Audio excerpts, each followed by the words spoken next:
நீங்கள் பார்த்து கொண்டிருப்பது உங்கள் ஜாஷ்வா டிவி. சகல ஜனங்களுக்கும் நற்செய்தி.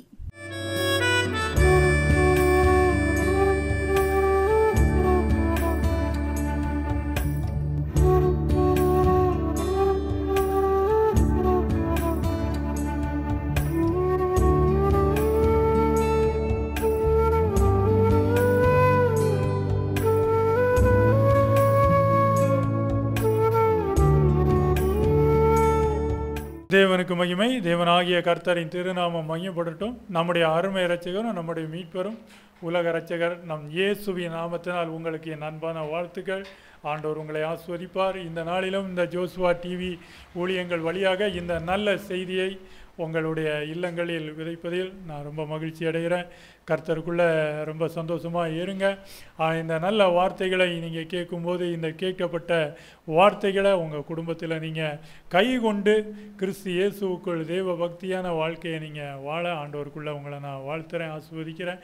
இந்த நாளிலும் நல்ல செய்தியாக யாத்திராகமம் 15ஆம் அதிகாரம், யாத்திராகமம் அதிகாரம் 15 வசனம் 14 16 வரைக்கும் வாசிப்போம். ஜனங்கள் அதை கேட்டு தத்தளிப்பார்கள்.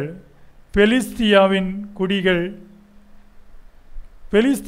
குடிகளை திகில் பிடிக்கும். ஏதோமின் பிரபுக்கள் கலங்குவார்கள். மோவாபின் பராக்கிரமசாலிகளை நடுக்கம் பிடிக்கும். கானானின் குடிகள் யாவரும் கரைந்து போவார்கள். பயமும் திகிலும் அவர்கள் மேல் விழும். கர்த்தாவே, உமது ஜனங்கள் கடந்து போகும் வரையும் நீர்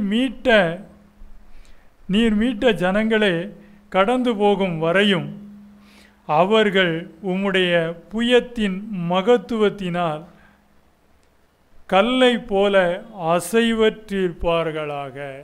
அன்பானவர்களே, இந்த 3 வசனங்கள் என்ன காரியத்தை உரைக்குதுன்னு பார்த்தீங்கன்னா, நம்மை எதிர்க்கிறவர்களின் வாழ்க்கை எப்படி இருக்குன்றத இந்த வசனம் சொல்லுது. நமக்கு எதிராக எழும்புகிறவங்க, தேவனுடைய ஊழியத்துக்கு எதிராக, தேவனுடைய ஊழியத்தை செய்யும் மனிதனுக்கு எதிராக அவதூறு வார்த்தைகளை பேசுவது, அவனுடைய மனநிலை குலையும்படி பேசுவது, அவங்க எப்படி இருப்பாங்க அப்படின்றத வசனம் சொல்லுது. ஏன்னா உங்களுக்கு எதிராளியாக இருக்கிறவர்களுடைய வாழ்க்கையை தேவன் எப்படி முடக்கி போடுவார்ன்றத இந்த வசனம் தெளிவாக சொல்லுது. ஏன்னா உங்களுடைய எதிராளிகளின் நிலைமை எப்படி இருக்கும் அப்படின்றத இந்த 3 வசனம் அழகாக சொல்லுது. அன்பானவர்களே, அந்த 3 வசனத்துலேயும் சொல்லப்படுது பாருங்க. உங்கள் எதிராளியுடைய நிலைமை எப்படி இருக்குன்னா, அவங்க தத்தளித்து போவாங்க. அவங்க வாழ்க்கையில் தத்தளிப்பு இருக்கும். அவங்க வாழ்க்கையில் என்ன இருக்காது? நிம்மதி இருக்காது. அவங்க வாழ்க்கையில் தத்தளிப்பு இருக்கும். ரெண்டாவது, அவங்க வாழ்க்கையில் என்ன இருக்கும்? திகில் இருக்கும். திகில், ஆமாம், அது பயம், ஒரு என்ன சொல்கிறது, ஆத்ம கலக்கம், ஒரு மரண பயம் மாதிரி அவங்க வாழ்க்கையில் எப்பவும் ஒரு பயம் இருக்கும். அவங்க வாழ்க்கையில் கலக்கம் இருக்கும். அவங்க வாழ்க்கையில் நடுக்கம் இருக்கும். அடுத்து பாருங்கள், அவங்க வாழ்க்கையில் பயமும் திகிலும் அவங்களுக்குள்ளே இருக்கும், அந்த ஆத்மாவில் இருக்கும். அவங்க எப்படி இருப்பாங்கன்னா கல்லை போல் ஆகிடுவாங்களாம். அல்லேலூயா.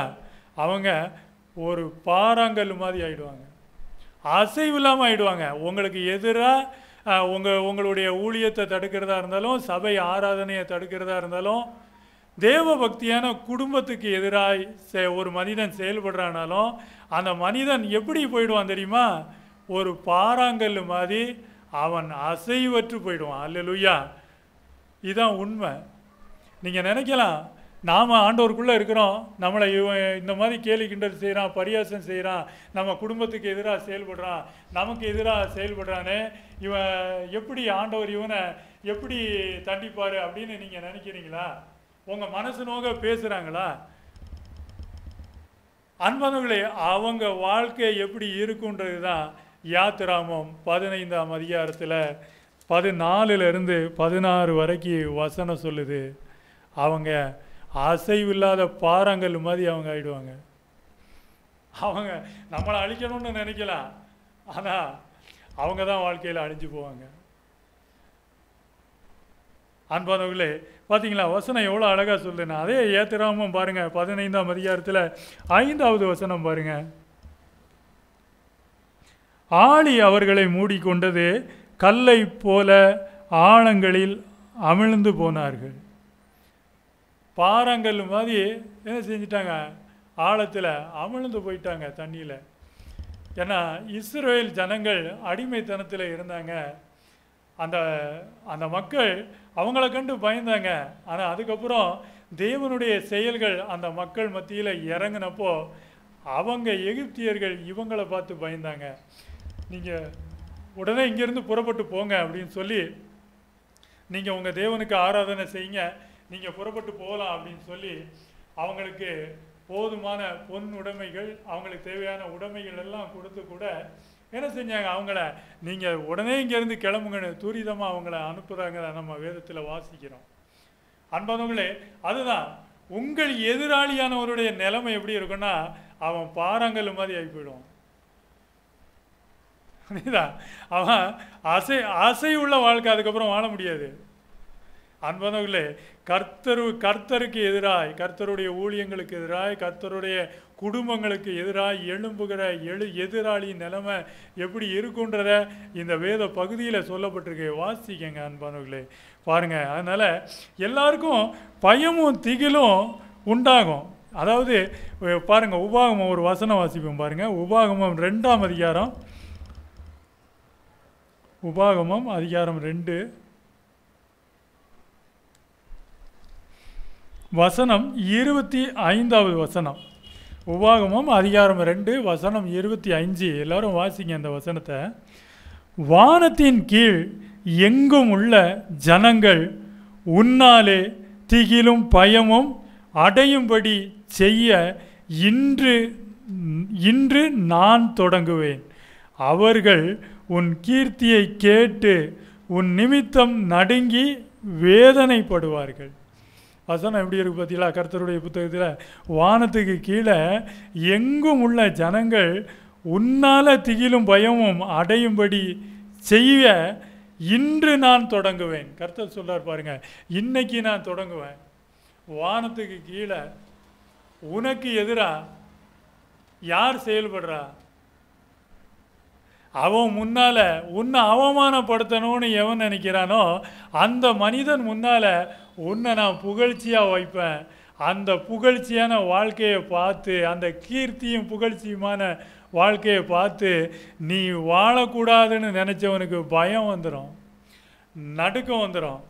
அன்பானவர்களே, பார்த்தீங்களா, இதை நான் இன்னைக்கு நான் தொடங்குறேன்னு ஆண்டவர் சொல்றார் பாருங்க. இந்த வசனம் முக்கியமான வசனம். அன்பானவர்களே, வாழ்க்கையில் யாரை கண்டும் நீங்கள் பயப்படுறீங்களா, இந்த வசனத்தை வச்சு நீங்கள் ஜெபம் பண்ணுங்க. அசைவு இல்லாத பாறாங்கெல்லாம் அவங்க ஆகி போயிடுவாங்க. கர்த்தருடைய பிள்ளைகளால் ஒருத்தனை ஆசீர்வதித்து நல்லா வாழ வைக்கவும் முடியும்.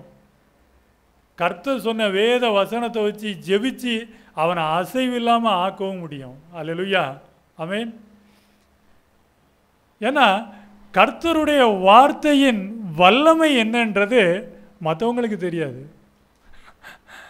புரியுதா? கர்த்தருடைய வார்த்தையின் வல்லமை ஆக்கவும் செய்யும், அழிக்கவும் செய்யும். கர்த்தருடைய வார்த்தையை கொண்டு நீங்கள் ஆக்கவும் செய்யலாம், அழிக்கவும் செய்யலாம். ஏன்னா ஆண்டவருடைய வசனம் தான் இருக்குது. நீங்கள் என்ன உங்கள் ஒருத்தரை நீங்கள் ஆசீர்வதிக்கணும்னா கர்த்தருடைய வசனத்தை கொண்டு ஆசீர்வதிங்க. ஒரு எதிராளி உங்களை அழிக்கணும்னு நினைக்கிறானா, இல்லை உங்களை மன கஷ்டப்படுத்துகிறாங்களா, எந்த இடத்துல உங்களுக்கு தடை செய்கிறாங்களா, அப்போ இந்த வசனத்தை எடுத்து ஜெபம் பண்ணுங்க. அசைவு இல்லாமல் பாறாங்கல் ஆக்கிடுவார் கர்த்தர் அந்த மனிதனை. பாருங்க, வசனம் அதை சொல்லுது. வானத்தின் கீழ் எங்கும் உள்ள ஜனங்கள் உன்னால திகிலும் பயமும் அவங்களுக்கு வரும். இன்று நான் அதை செய்ய தொடங்குவேன்னு சொல்கிறேன். அப்போ எப்படிப்பட்ட தேவன் நம்ம கூட இருக்கார் பார்த்தீங்களா? அதாவது தேவன் நம்மளை பார்த்து நடுங்கும் மக்களை தான் ஏற்படுத்துவாங்க. நமக்கு முன்னால் எதிர்த்து நிற்கிற ஜனங்கள் இல்லை. அதெல்லாம் ஜோசுவா கிட்ட ஆண்டவர் சொல்லுவார், நீ உயிரோடு இருக்கும் நாளெல்லாம் ஒருத்தனும் உனக்கு முன்பாக எழுந்து நிற்க மாட்டான்னு சொல்லுவார். எப்படி வசனம் பாருங்க. அதனால் உங்கள் வாழ்க்கையில் எதிராளிகள் இருக்கிறாங்க அப்படின்னு சொன்னால் அவங்க வாழ்க்கை எப்படி இருக்குன்றது யாத்திராமம் 15ஆம் அதிகாரத்தில் வசனம் 14 to 16 வரைக்கும் உரைக்கப்பட்டிருக்கு, எழுதப்பட்டிருக்கு. அந்த பகுதியை படிங்க. அவங்களுக்கு தத்தளிப்பு இருக்கும், திகில் இருக்கும், கலக்கம் இருக்கும், நடுக்கம் இருக்கும், பயமும் திகில் இருக்கும். அவங்க கல் மாதிரி ஆகிவிடுவாங்க அன்பானவர்களே. அதனால் கர்த்தர் செஞ்ச காரியங்கள் எல்லாம் கேள்விப்பட்ட ஜனங்கள் எல்லாம் அவங்களே கேள்விப்பட்டவங்களே இப்படி ஒரு தெய்வமா, அந்த மக்களுக்கு இப்படி ஒரு தெய்வம் பாதுகாப்பாக இருக்கு அப்படின்னு சொல்லி பயமும் திகிலும் அடைஞ்சிருக்கிறாங்க. நம்ம பார்த்தோம் அப்படின்னா செங்கடலை பிளந்து இஸ்ரவேல் மக்கள், தேவனுடைய மக்கள் விடுதலையாகி வந்ததை நம்ம யோசுவா 2ஆம் அதிகாரத்தில் வசனம் 9, 10 ராகாப் என்பவங்க சொல்கிறாங்க, ஆமாம் அவரை உங்கள் தேவனை பற்றி எங்களுக்கு தெரியும், நாங்கள் கேள்விப்பட்டிருக்கோம், அவர் எவ்வளோ பயங்கரமான தேவன்னு நாங்கள் கேள்விப்பட்டிருக்கோம். நீங்கள் உங்களை குறித்து பயமும் திகிலும் மற்றவங்கள கரைய பண்ணிருச்சு, உங்களுக்கு முன்னால் அவங்க சோர்ந்து போயிட்டாங்க அப்படின்னு சொல்லுவாங்க. ராகாப் என்பவங்க யோசுவா 2ஆம் அதிகாரத்தில் 9, 10 சொல்லுவாங்க. பாருங்கள், யாத்திரா செங்கடலை பிளந்து 2ஆ பிளந்து கடந்து வந்த அந்த பகுதியை கேள்விப்பட்ட மக்கள், பார்க்கல, கேள்விப்பட்ட மக்கள், ஆமாம் உங்கள் தேவன் மெய்யான தேவன், அவர் வல்லமை உள்ளவர், அவருடைய செயல்களை நாங்கள் கேள்விப்பட்ட போது எங்களுக்கு பயம் வந்துச்சு. இங்கே உங்கள் முன்னால் இருக்கிற இவங்கெல்லாம் என்ன போயிட்டாங்க, சோர்ந்து போயிட்டாங்க, பயமும் திகிலும் அவங்க அடைஞ்சாங்க அப்படின்னு கேள்விப்படும் போதே, கர்த்தருடைய செயல்களை கேள்விப்பட்டாலே இப்படிப்பட்ட தெய்வம் அவங்கள பாதுகாக்குதா அப்படின்னு மற்றவங்களுக்கு பயமும் திகிலும் தான் வரும் உங்களை குறித்து அன்பானவர்களே. அதனால் எதிராளிகள் இந்த பகைகளை நினச்சி என்ன செய்ய, நீங்கள் பயப்படாதீங்க, நீங்கள் கலங்காதீங்க, புரியுதா? நீங்கள் பயப்படாதீங்க, நீங்கள் கலங்காதீங்க. உங்களுடைய ஜெபத்தினால அவங்கள பாறாங்கெல்லாம் ஆக்கிட முடியும். கர்த்தர் அவர் பெரியவர், நம்ம கூட பெரிய கர்த்தர், நம்ம வணங்குற தெய்வம் அப்படிப்பட்ட தெய்வம் அவர் அன்பானவர்களே. அதனால் எதிராளிகள் அப்படின்னு வரும்போது கர்த்தர் நம்ம கூட இருக்கிறான்னு தெரிஞ்சாலே போதும், அவங்களுக்கு பயம் வந்துடும். பாருங்கள், 1 சாமுவேல் 4ஆம் அதிகாரம் வசனம் 6, 7. 1 சாமுவேல் 4ஆம் அதிகாரம் வசனம் 6, 7.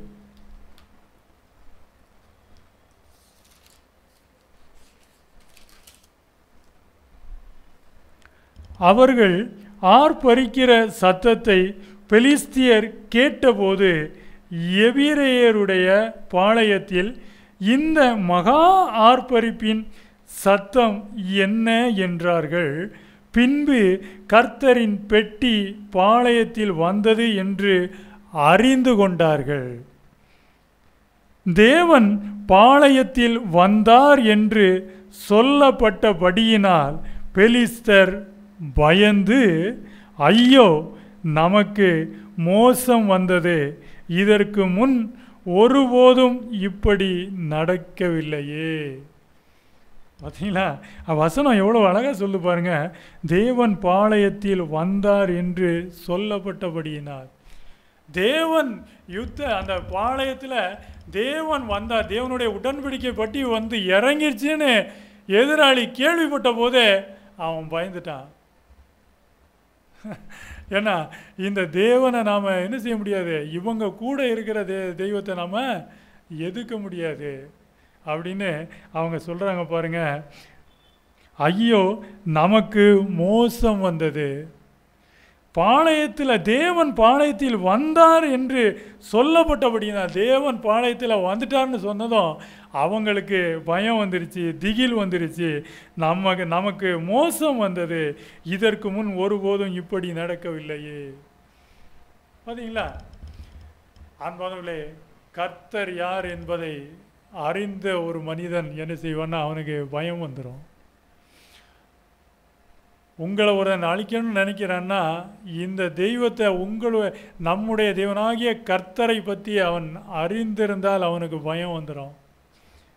அன்பானவர்களே, அவன் அறியாமல் ஒருவேளை உங்களுக்கு தீங்கு செஞ்சாலும் யாத்திராமம் 15ஆம் அதிகாரத்தில் நம்ம பார்த்த வேத பகுதியின்படி தான் அவன் வாழ்க்கை இருக்கும். அதனால் அவனை கண்டு நீங்கள் பயப்பட வேண்டிய அவசியம் கிடையாது. அவன் தான் உங்களை கண்டு பயப்படணும். அன்பானவர்களே, ஆண்டவருடைய புத்தகத்தில் உங்கள் எதிராளியை கர்த்தர் எப்படி செய்வார், அவங்கள எப்படி பலனற்று போக பண்ணுவார்ன்றது தெளிவாக உரைக்கப்பட்டிருக்கு பாருங்கள் அன்பானவர்களே. அதனால் கர்த்தர் வந்தார்ன்றதுமே அவங்களுக்கு பயம் வந்துச்சு அன்பானவர்களே. அதனால் தேவனுடைய ஜனங்கள் என்ன செய்யக்கூடாதுன்னா பயப்படவே கூடாது. ஆண்டவருடைய தெய்வ மக்களுக்கு எதிராக இருக்கிற மனிதர்களுக்கு தான் வேதனை பெருகும். பாருங்கள், சங்கீதம் 48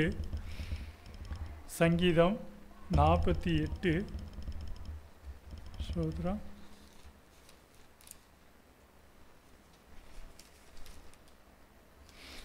சங்கீதம் 48 வசனம் 4 முதல் 6 முடிய. சோத்ரம்.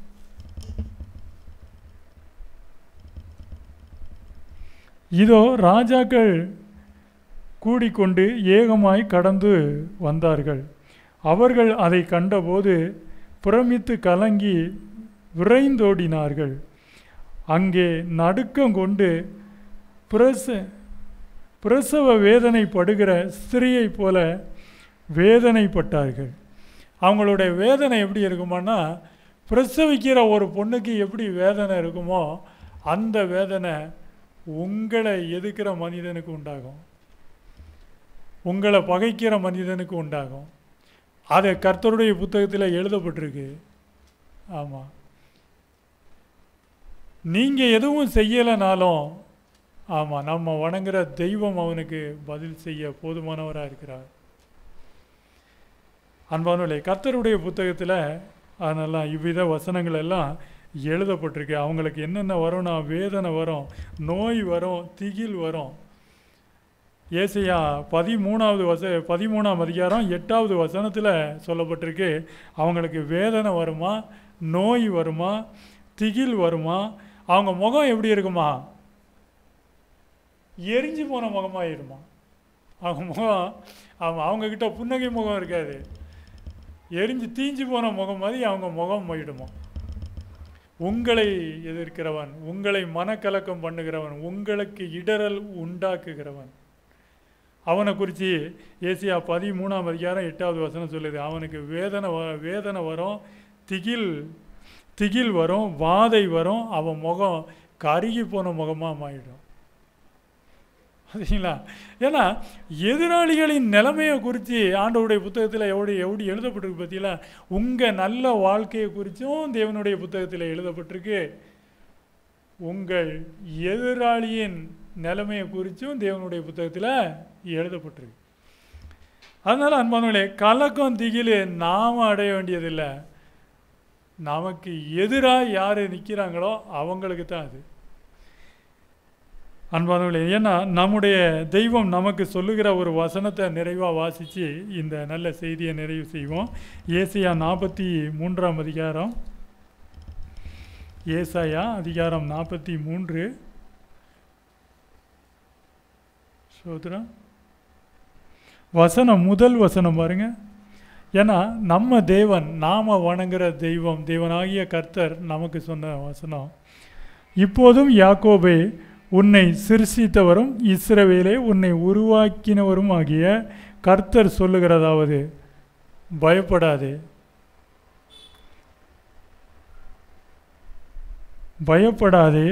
உன்னை மீட்டு கொண்டேன், உன்னை பெயர் சொல்லி அழைத்தேன், நீ என்னுடையவன். பாருங்க, பயப்படாத, உன்னை மீட்டு கொண்டேன், உன்னை பெயர் சொல்லி அழைச்சேன், நீ என்னுடையவன். 4 காரியம் சொல்லப்பட்டிருக்கு. நீங்கள் யார் அப்படின்றது 4 காரியம். நீங்கள் யார், நான் யார், நம்ம எல்லாம் யார் அப்படின்றது இந்த வேத வசனம் 4 காரியம் சொல்லுது. அன்பானவர்களே, கர்த்தர், அந்த தேவனாகிய கர்த்தர் நமக்கு சொன்னார், நீங்கள் பயப்படாதீங்க, நீ என்னுடையவன், நீ என்னுடையவன் சொன்னார் பார்த்தீங்களா? அவருடையவராக நாம் இருக்கும்போது நமக்கு எதிராய் நிற்பவன் யார்? அன்பானவர்களே, நாம் தேவனுடையவர்களா தேவன் பக்கம் நிற்கும்போது நமக்கு எதிராய் நிற்பவன் யார்? அவனால் நிற்க முடியாது. அவன் அசைவற்ற பாறாங்கல். அல்லேலூயா. அவனால் நிற்க முடியாது. அவனுக்கு நிற்கிறதுக்கு பலன் இல்லாமல் போயிடும். அன்பானவர்களே, கர்த்தருடைய புத்தகம் இவ்வளவு அழகாக சொல்லுது. அதனால தான் நாம் அப்போஸ்தலரில் பார்க்குறோம். அப்போஸ்தலர் 9ஆம் அதிகாரத்தில் நீங்கள் உயிர் தெழுந்த இயேசு பேசினதை நீங்கள் வாசிக்க முடியும். ஏன்னா சவுல் சபையை துன்பப்படுத்தினா, சபை தேவனுக்கு ஆராதனை செய்கிற மக்களை துன்பப்படுத்தும் போது இயேசுவே எதிர்பட்டார். அவன் குதிரையிலிருந்து கீழே விழுறான். நீர் யார் அப்படின்னு கேட்கும்போது, நீ துன்பப்படுத்துகிற இயேசு நானேன்னாரு. அல்லேலூயா.